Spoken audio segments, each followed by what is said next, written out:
নমস্কার বন্ধুরা, আশা করি আপনারা সকলে খুব ভালো আছেন, সুস্থ আছেন। আমার আজকের রেসিপি হলো নারকেলি রুই ভাপা। আমি এই নতুন ধরনের রুই ভাপা কীভাবে তৈরি করলাম সেটাই আপনাদের সঙ্গে শেয়ার করছি। ভালো লাগলে অবশ্যই লাইক, কমেন্ট ও সাবস্ক্রাইব করবেন, আমার পাশে থাকবেন। তার জন্য নিয়ে নিয়েছি কিছুটা রুই মাছের গাদা।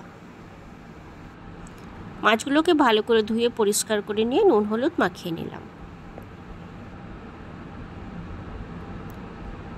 আর মাছগুলো নুন হলুদ মাখিয়ে নেওয়ার পর নিয়ে নিয়েছি কিছুটা মশলা। নিয়েছি সাদা কালো সর্ষে মেশানো সর্ষে 1.5 চামচ। নিয়েছি কিছুটা রসুন, নারকেল, কাঁচা লঙ্কা আর আদা। আর নিয়েছি 2 চামচ মতো টক দই।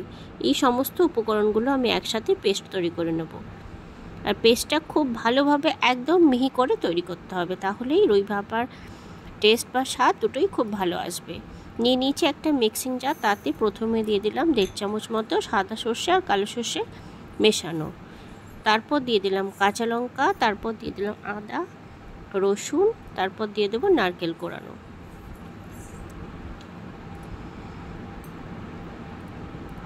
সমস্ত কিছু খুব ভালোভাবে আমি মিক্সিং জারে একদম মিহি পেস্ট তৈরি করে নেব। তাতে দিয়ে দিচ্ছি সামান্য চিনি। সর্ষে অনেক সময় তেতো হয়ে যায়, সেই কারণে সামান্য নুন আর চিনি দিয়ে পেস্ট তৈরি করলে পেস্টটা কখনো তেতো হয়ে যায় না। তারপর দিয়ে দিচ্ছি 2 চামচ মতো টক দই। টক দইটা সামান্য একটু ফেটানোই ছিল। তারপর সব কিছু ভালোভাবে একদম মিহি পেস্ট তৈরি করে দিলাম। পেস্টটা তৈরি করার পর আমি উনুনে কড়াই চাপিয়ে দিলাম। কড়াই গরম হয়ে গেলে দিয়ে দেবো সামান্য পরিমাণে সর্ষের তেল। তেলটা গরম হয়ে গেলে আমি মাছগুলোকে হালকা একটু ভেজে নেব। আপনারা চাইলে কাঁচাও রেসিপিটা তৈরি করতে পারেন, কিন্তু আমার কাঁচা অতটা পছন্দ হয় না বলে আমি একদম সামান্য সাদা সাদা করেই মাছগুলো ভেজে নিয়েছি। তারপর মাছগুলো ঠান্ডা হয়ে গেলে আমি মশলাগুলো একটা পাত্রে নিয়ে নেব, আর বাকি আরও কিছু মশলা আমি তাতে যোগ করে নেব। সমস্ত মশলা একটা বাটিতে ঢেলে নিলাম। মিক্সিং জারটা সামান্য জল দিয়ে সেটাকে ভালো করে মিশিয়ে নিই, সেটাও দিয়ে দিয়েছি। তারপর দিয়ে দিচ্ছি পরিমাণ মতো হলুদ গুঁড়ো, আর দিয়ে দিচ্ছি ছোটো চামচের 1 চামচ জিরে গুঁড়ো। আমার একটু কম মনে হচ্ছিলো বলে আমি আরও হাফ চামচ দিয়ে দিলাম। টোটাল দিয়ে দিলাম 1.5 চামচ জিরে গুঁড়ো। তারপর দিয়ে দিচ্ছি স্বাদ মতো নুন, দিয়ে ভালো করে সব কিছু একদম মিশিয়ে নেব।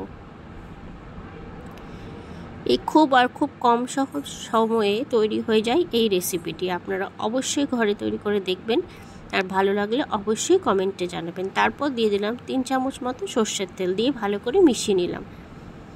আমি আজকের ওই ভাপাটা একটা পাত্রের মধ্যে তৈরি করে দেখাচ্ছি। আপনারা চাইলে টিফিন বক্সে তৈরি করে নিতে পারবেন, কিন্তু অনেকের কাছে সবসময় স্টিলের টিফিন বক্স থাকে না, সেই জন্য আমি একটা বাটির মধ্যে আপনাদের তৈরি করে দেখাবো। প্রথমেই দিয়ে দিয়েছি মাছ ভেজে রাখার পর যে তেলটা বেঁচেছিল সেই তেলটা। তারপর সমস্ত মাছগুলো দিয়ে দিয়েছি এক এক করে সাজিয়ে। তারপর উপর থেকে আমি মশলাটা দিয়ে দিলাম, দিয়ে ভালো করে একসাথে সব কিছু মাখিয়ে মিশিয়ে নিলাম। দিয়ে তারপর উপর থেকে কয়েকটা কাঁচা লঙ্কা সামান্য চিড়ে সেটা দিয়ে দিলাম। তারপর দিয়ে দিচ্ছি সামান্য একটুখানি ধনেপাতা।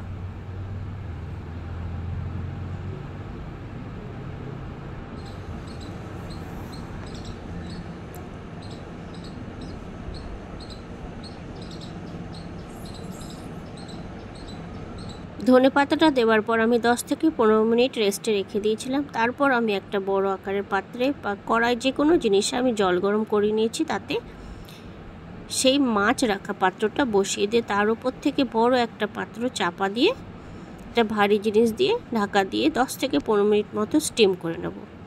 15 মিনিট পর আপনাদের খুলে দেখিয়ে দিচ্ছি। দেখুন কতটা সুন্দর হয়েছে, উপর থেকে তেল ছেড়ে এসছে। তারপর আমি পাত্রটা নামিয়ে নিলাম, আর ঠান্ডা করার পর আমি আপনাদের তুলে দেখিয়ে দিচ্ছি।